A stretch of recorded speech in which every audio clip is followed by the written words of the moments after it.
of North Arrow to be ready. So we are on Cursed Hollow.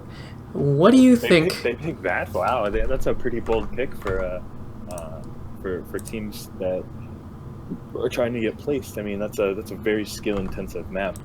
It's probably one of the more popular maps among pro teams that I've seen. It's always being played on like DreamHack and the Championship Series. Like, it's one of the team's favorites, just because it's so rotation heavy and it really shows the coordination that your team has. Not to mention, it also shows your drafting technique, because you can lose the game in the draft here just by not being able to contest the objective points. Yeah, it's a rather huge map, so we got the draft started, but it's a rather huge map, so it does lend itself to better team, like the team with better coordination and better strategy is more likely to win this map. So I do like that pick. It shows a lot of confidence that North Arrow has in themselves, so I expect them to have practiced this map and have a strategy prepared.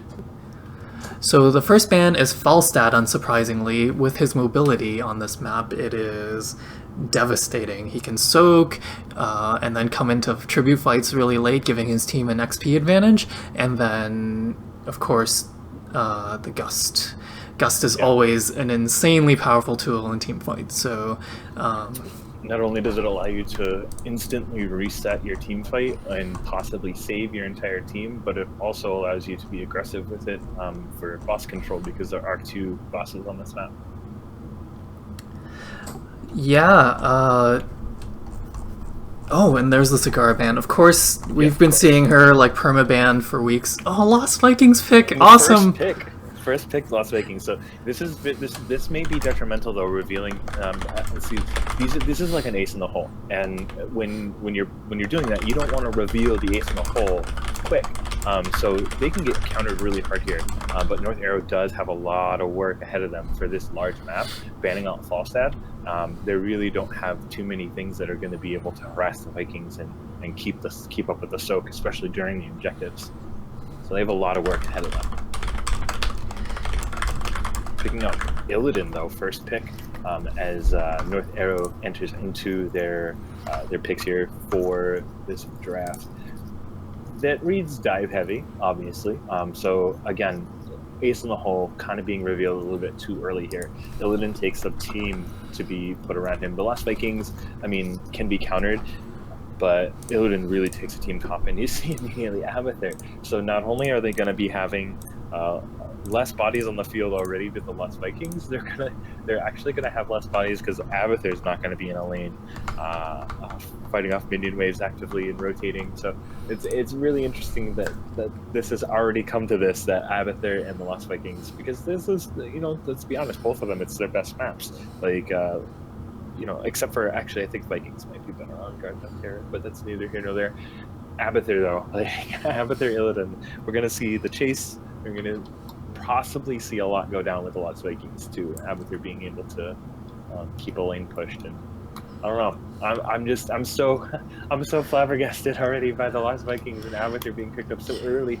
It's that Abathur Illidan pairing is really smart on this map, though, because at some point with the Abathur hat, Illidan can just solo a boss, and you can never kind of point him on it, because he could just be doing regular mercamps. Illidan things, yeah. So I really liking this. Now, Sylvanas doesn't get the most value out of this map, because obviously during the curse she does the same thing as the curse, but everything outside of that, all the time that curse isn't happening, she still gets a lot of value, so that's fine. And Li Ming, of course, the tribute fights are all around are kind of poke wars, so Li Ming is very good on this map. I really like that pick. Yeah, as long as you can outpoke and at least delay a few times, you can, especially early game, you can actually wait for somebody to res that may have died if you just continuously poke, and then the enemy team is low because they stayed there the whole time trying to cap and fend off 4, and then their 5th comes back and their 5th is full health, so then they have advantage. And they would have to back off and either tap or hearth, and you could possibly engage. So Yeah, as long as you can poke, you can do very good things. Not to mention Illidan has a relatively low health pool, so landing a combo on Illidan can really wreck his day. Yeah, and we see the second round of bans come out. ETC is super strong on this map because there are very tight chokes around the tribute fights, and same with Tyrael. A perfectly landed Sanct in those choke points, it just completely turns a team fight. So both of those bans make perfect sense. And we see Muradin and Uther come out. Now, they are clearly going for the Illidan Superman strat, and it's kind of old school and still very good. That's the only thing they need. What, Morales? Tassadar. Yeah. Tassadar, yeah. That's like that would be the only thing in everybody's melee. So even Abathur can get a shield and heal himself. Yeah, totally. And we'll see how Li Ming and Sylvanas, which is a rather squishy backline, can deal with this. And to counter Illidan, they picked Arthas. Of course, with his attack speed slow, it is very viable. And if you can, yeah, I'd like to see that the attack speed slow on Illidan. And the other thing he can do is if he can ever catch him in the Howling Blast, he actually does quite significant magic damage, and if he plays it properly and waits till the evasion is down before he activates his Frostmourne, Illidan becomes quite squishy. And Uther, being, you know, a melee hero and there being a lot of chokes, can get controlled and zoned away from him. So especially maybe with like a well-placed Wailing Arrow from Sylvanas, there's almost no way Uther can dodge that. So if he's already used his Divine Shield on Illidan, he could be in trouble. And so we see Brightwing picked up as the last pick. That's probably the best place for Brightwing is in this comp right now, being able to TP to 1 or 2 Vikings and get your phase shift down and then teleport back in and help someone else out. And then not only that, but polymorph any of the melee that comes in. It's pretty good. Do you think that North Arrow should pick up a ranged hero here? I think they should go with the dive. I would like to see a Tracer. Okay, there we go. Another dive hero, Greymane. And Greymane is a good pick here because he can get get stacks from the Vikings. So I'm gonna try and get this game ready. So looking at this draft, who do you favor for Curse and Hollow? So as far as the map strategy goes, I think that Team R2 is going to have it's almost going to be a cakewalk with the Vikings, because they can stick them in the lanes and even have one of them going around and being a ward, maybe even Eric, because he can be stealth, so you can have a ward and you have 2 in lane and then rotate with the other 4. And it seems like a cakewalk. They have a little bit of lockdown. They have some CC with Brightwing and Arthas. They have the poke ability with Ming Ming. But when you turn around and look at North Arrow, they are completely engaged. So they don't have a poke ward. They have to be in your face. I would have to favor by draft Team R2, but I really think that if executed properly, North Arrow is going to be able to counter the Lost Vikings and just take all the altars, all the tributes. Yeah, I think, as with all Lost Viking games, it all depends on what he can get done before, or they can get done before level 10. If they're even going into the mid game, I think I would have to favor North Arrow, because that Illidan dive with Divine Shield is going to be super strong, and Abathur Hat, of course. But if Illidan is behind, it is very hard to play an Illidan and Greymane from behind, because they have to dive in, and if they're behind, they have that 8% per level swing in health and damage, and then they can't keep themselves alive. Yeah, it doesn't work out for them. When playing from behind his Illidan is just a nightmare. Yeah, but luckily he does have a lot of support, and if Muradin helps him lock some people down and Greymane gets some big stacks, he can blow up the backline really fast. And of course, Lost Vikings, who basically have no health, except for Olaf. So we're just waiting for the players to get ready right now in the lobby. We're just waiting for one more player to ready up. And I'm not sure you have to ready up, Scape, but you haven't readied. Yeah, I already did, yep.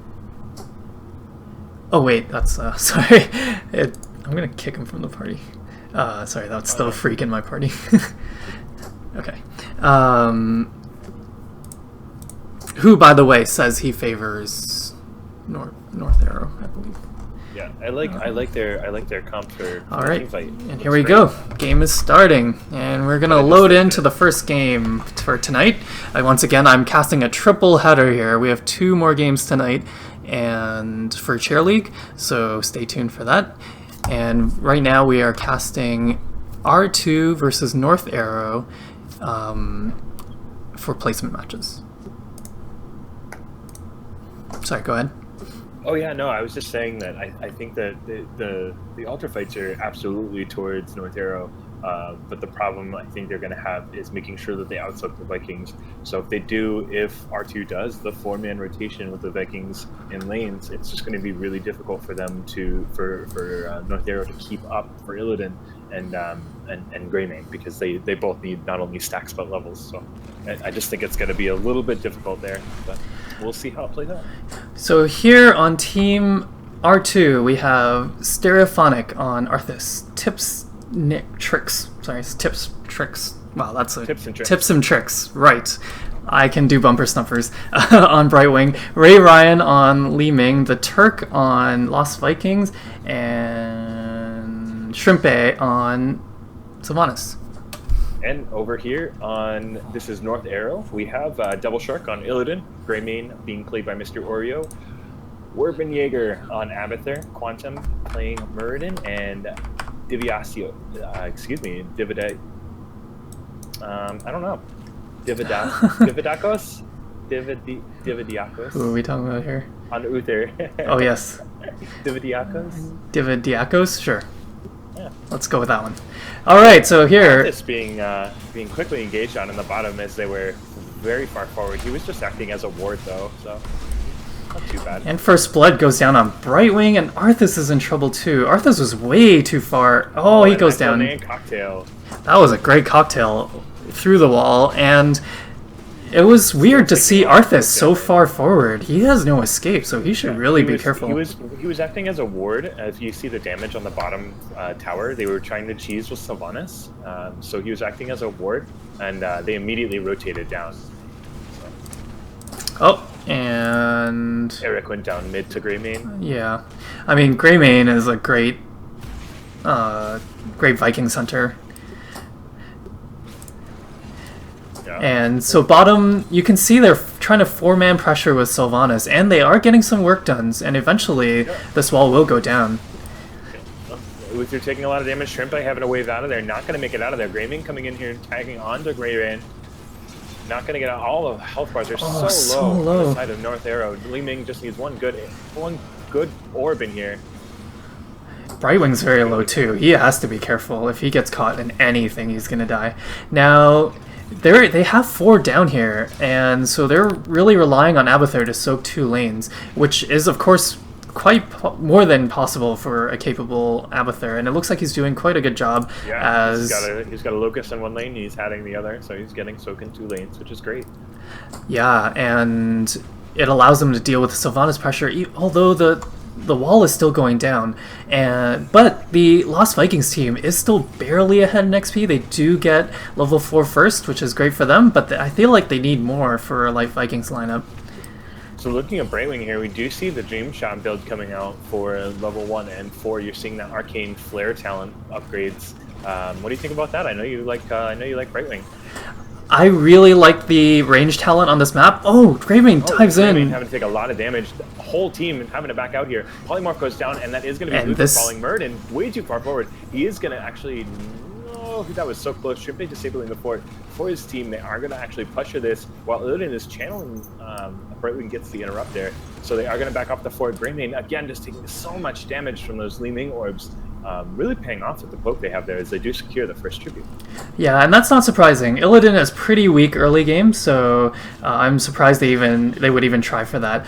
And back to the Brightwing point, I really love the range on Dream Shot level 4 on this map, because you can interrupt the channels so from such a safe distance. And we have another engagement on bot fort here. Yep, as Illidan comes back down with an Amethyr hat, chasing everybody back. Ray Ryan teleporting out, Stereophonic taking a lot of damage, not being able to get the move speed that he needs to get out of there. Illidan just sticking to him, but he does fall as he takes down Arthas. Both teams decide to disengage here as a 1-for-1 in the bottom lane, and the lanes stay pushed. And Abathur's actually taking some damage top from the splash from, is that Eric, I guess? Yeah, no, that would be Eric. No, no, it's Balog. Balog, right? Amethyr doing a really good job mining out this entire area. We'll see if it does pay off, though, because that is the incorrect side for their rotation. They are going to be able to safely rotate on their own side. Yeah, and without level 7, I'm surprised North Arrow is even going to fight this. I feel like maybe they should have given it up and just gotten more soak. Oh, and they're jumping in. Start to engage here. Shrimpe has to waves out here as Illidan takes a lot of damage. Ray Ryan taking a lot of damage as well. Have to teleport out of there.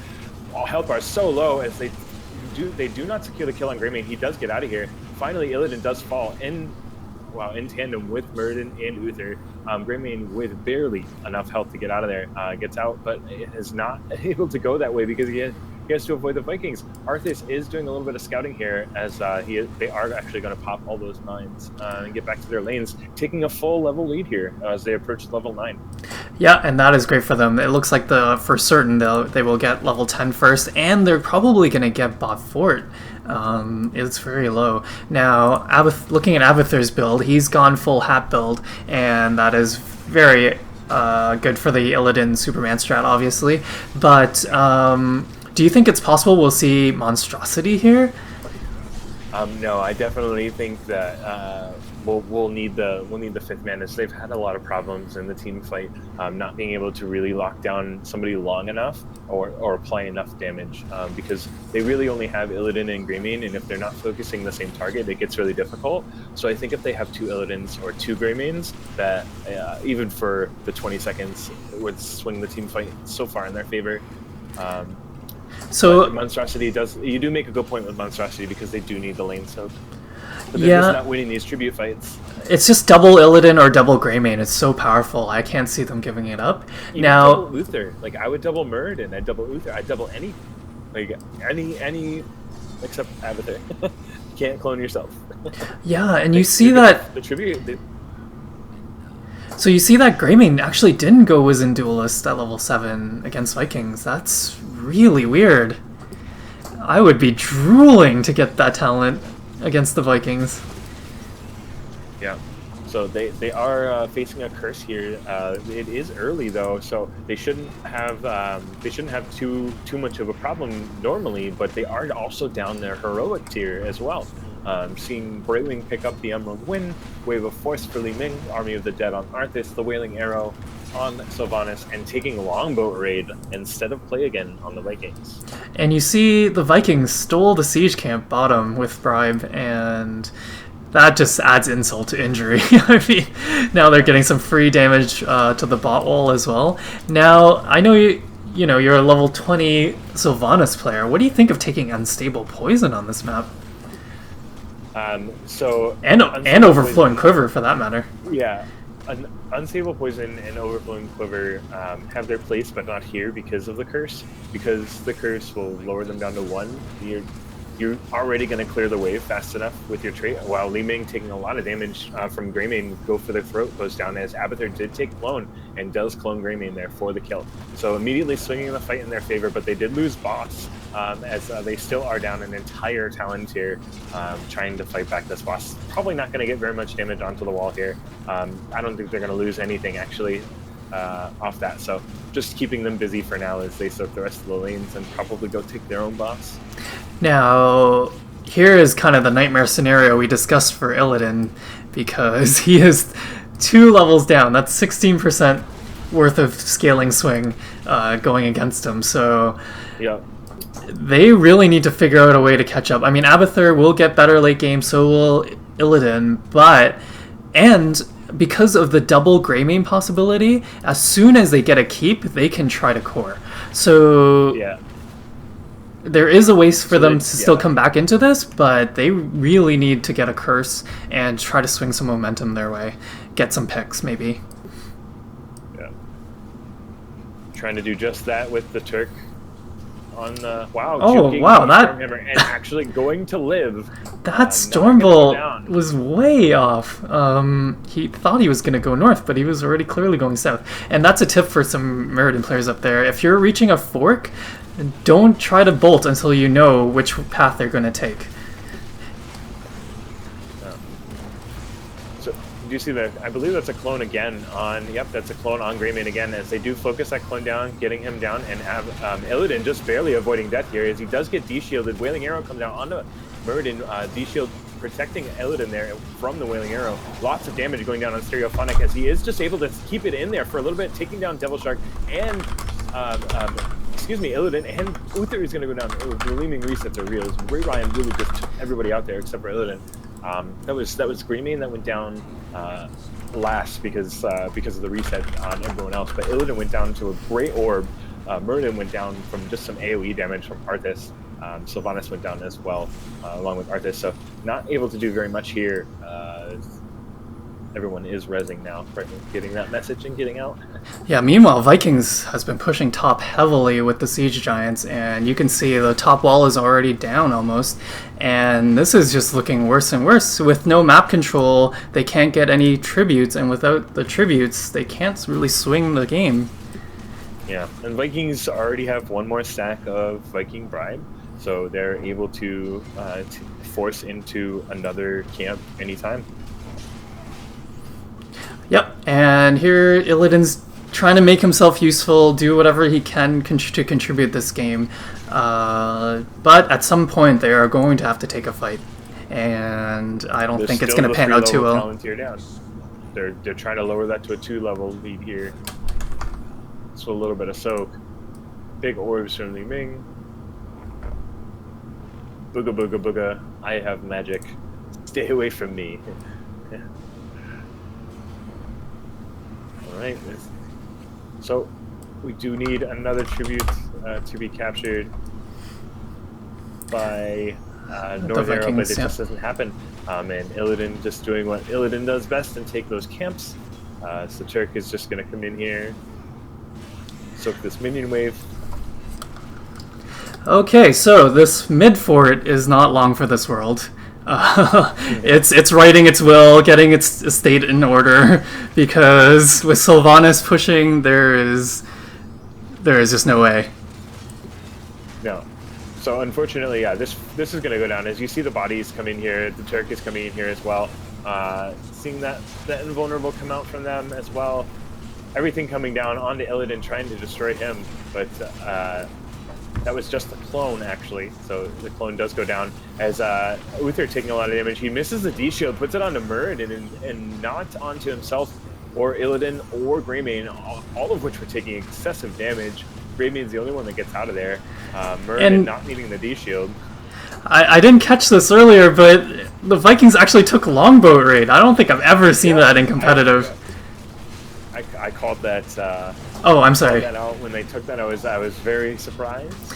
But you know, you do get to hear that jaunty tune. He probably wanted to hear the music, something we didn't get as observers, which I'm sad about. But it does play some really jaunty music.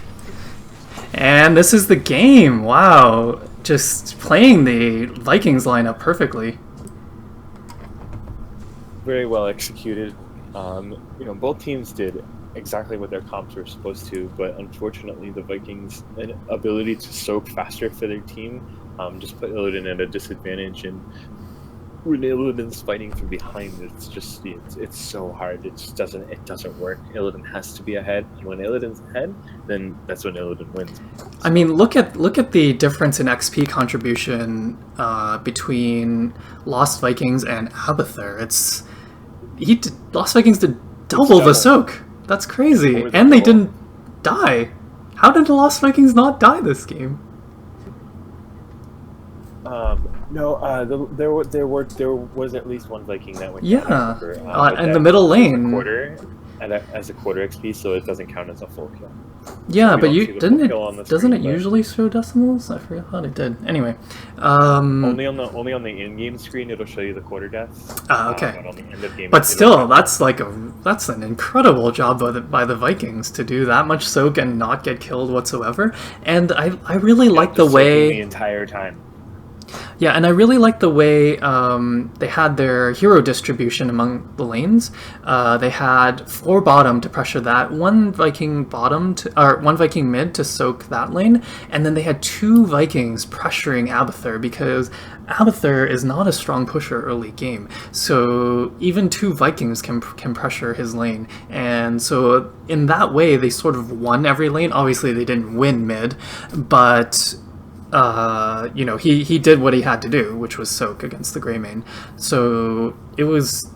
I really liked their lane distribution. I liked the way they played the map. They got both bosses. They got all the tributes. I don't think North Arrow even got a single tribute, and it wasn't even their map pick, so clearly they had a strategy even for this map, and I would be interested to know how long they've been playing together.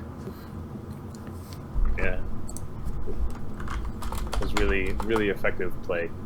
Just executed the draft as they wanted, and I mean they did show their cards really early, so it was it was very bold. I mean, I don't know if they know each other and they thought that one's going to take Abathur, the other one's going to take the Lost Vikings, and they just they forced each other to pick. But it's not only is it odd to see both of them, but both of them at the same time.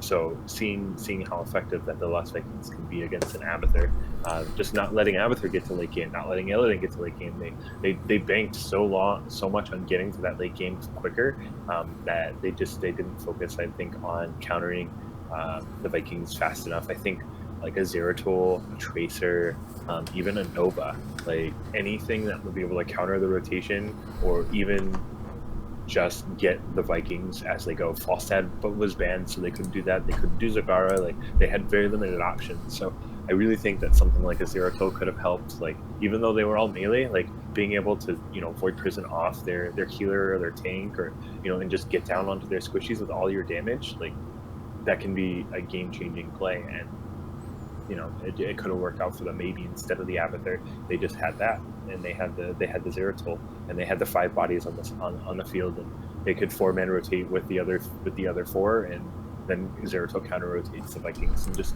builds their XP that way by denying it to be there to the Vikings.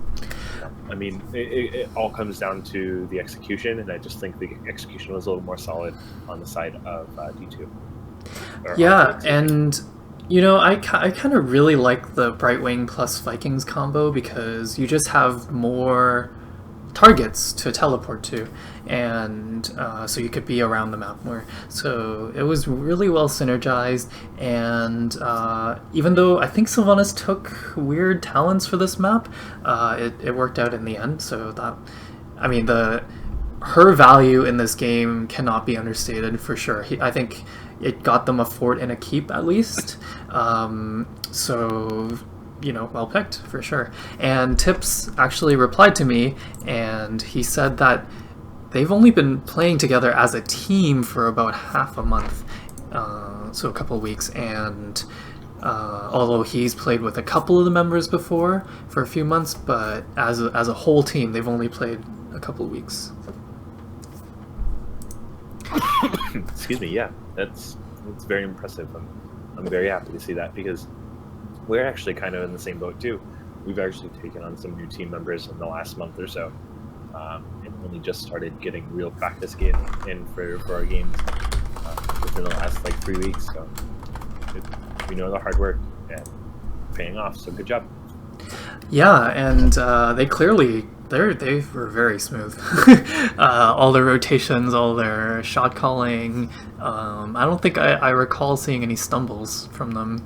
So really well played. I really enjoy casting games like that because not only does it show what can happen with practice, and it also shows what amateur teams can do in just a chair league game. You know, and I say that in quotes, of course. But there are going to be some great teams in chair league, especially in the pro division. I mean, I don't know where these guys will end up. I mean, at this rate, of course, like first Division 1, but we'll see, and we'll try to follow them throughout their placement matches. Yeah, it'll be good to keep tabs on them, especially with the play here. They were the home team, correct? R2 was the home team, correct? Yeah. So this season in chair league, to make sure that because everybody agrees that first pick is pretty good. I'd have to agree with that statement that first pick is a really good thing to have on a team, and because that's random, and we didn't want to randomize the maps, we wanted to allow chair league wanted to allow the teams that were away to pick the map. So the away team, they had the map. They had the knowledge of playing this map. They knew they were going to be on Cursed Hollow, and R2 probably didn't know as soon as North Arrow did. So it's just it's funny to see like that. Even though you have that map advantage, like, we had map advantage in our game and we won, and we feel like it was because we were well practiced on it. But even though they may have felt well practiced on it, they still lost in the draft because they lost the first pick, and the first pick was the Lost Vikings. And like I said before, they did pick up Abathur in their first pick, and maybe they were going for the Lost Vikings or Abathur, and just, I mean, if you think about taking out Abathur and putting in the Lost Vikings, like that comp is just as good. Like they can full man rotate and then have the Vikings soak. Yeah. No, I agree completely. Like, it totally could have been that. Like, so they could have lost him in the draft, like right there. And it's just one of those things that you just don't know what's going to happen until you get in there and you start that draft. That first pick comes out and it's the Lost Vikings. Like, what do you do? Like, do you change your comp or do you go with what you practiced? Like, the thing, decisions you have to make. Yeah, the thing about first pick right now is that how it reads is that your opponent doesn't get a ban in the first phase because they have to ban Zagara, pretty much. So, although I think last night's game I watched, no, Zagara also won. So that I casted between Prism and in their placement match. So. Yeah, so basically versus Diving Penguins, thank you. you remember better than I am and you didn't cast it. Anyway, but yeah, what it reads right now is that first pick gets a ban and second pick does not get a ban because second pick has to ban Zagara. And I feel maybe teams will start to figure it out. She is getting a nerf on Tuesday, I think. So if you want to call it that, it's a slight it's a slight nerf, but maybe it's enough to get her out of. Maybe it's enough for at least teams to try to experiment a way to deal with her instead of banning her all the time. So I'm excited. I mean, the meta is going to shift, so maybe some other hero, Butcher, might get first bans instead of Zagara. So we'll see what happens. I haven't played with Zagara on the PTR, so I'm not sure. So I haven't played with Butcher on the PDR, so I'm not sure really if he falls into the first ban category. I think the hype is going to be real for the first week or so, and like the people that don't ban him are going to see him go through, and he's going to do so much because like he has those defensive abilities now. He has the meat shield, at, I think that's 7. Meat shield at 7, and then he has enraged at 16. Yeah, 16. He's enraged at 16. So basically, like the build goes at 1, you take the increased ability for after you complete your quest, and the less stacks lost on death. So you go from 10 to 5 stacks lost, and after you get your 125, heroes continue to drop 5 stacks, and you can continue to collect those, and you will never lose those either. And so you get your quest of the 125, you get the bonus 100. So that's 225 bonus, and then you continuously stack 5 more every time you kill a hero. So that's just the quest. And then at 4, you take a cooldown reduction on Ruthless Onslaught. It's reduced by a third if you hit a hero. 7's the meat shield. You become 50, so you spell shield basically for, I think it's 2 seconds on ability damage. And then 10, Lamb of the Slaughter, I think, is just over the top. So take that. 13, when Hamstring hits, and when you use Hamstring, the next 3 basic attacks are increased by 15%. 16's Enraged. When you take damage that drops you below 50%, you become enraged for 10 seconds, increasing your attack speed by 40%, and you reducing the damage you take by 20%. And then at 20, it's usually Nexus Blades, the 20% more damage and 20% slow on basic attacks. So it's just brutal. Like, it's absolutely brutal. And you sit there and you hit someone, like you Ruthless Onslaught someone, you gain the invulnerable, you hit them with the Hamstring. Your next 3 attacks are 15% boosted. You have all your meat stacks boosted as well from your blood dropping. Like, and then you get your you can get Lamb of the Slaughter off, or you can just brand them and just beat them and get full health. Like, and it's really funny too, because it's gonna be a great counter pick to like Vikings and like anything that's really squishy that can do things like that, like Murky or whatever. Because when Murky dies and drops a stack, like I played a PTR game where they had a Murky, I had 130 bonus stacks on top of my 225. Jesus. So I had 355 bonus attack damage plus whatever was already based and leveled. Like, that was just bonus 355. That's and insane. 15% on top of that with the 20% for Nexus Blades. Like, it was just it was stupid. Like, you just chunk people in 3 or 4 hits and they're dead.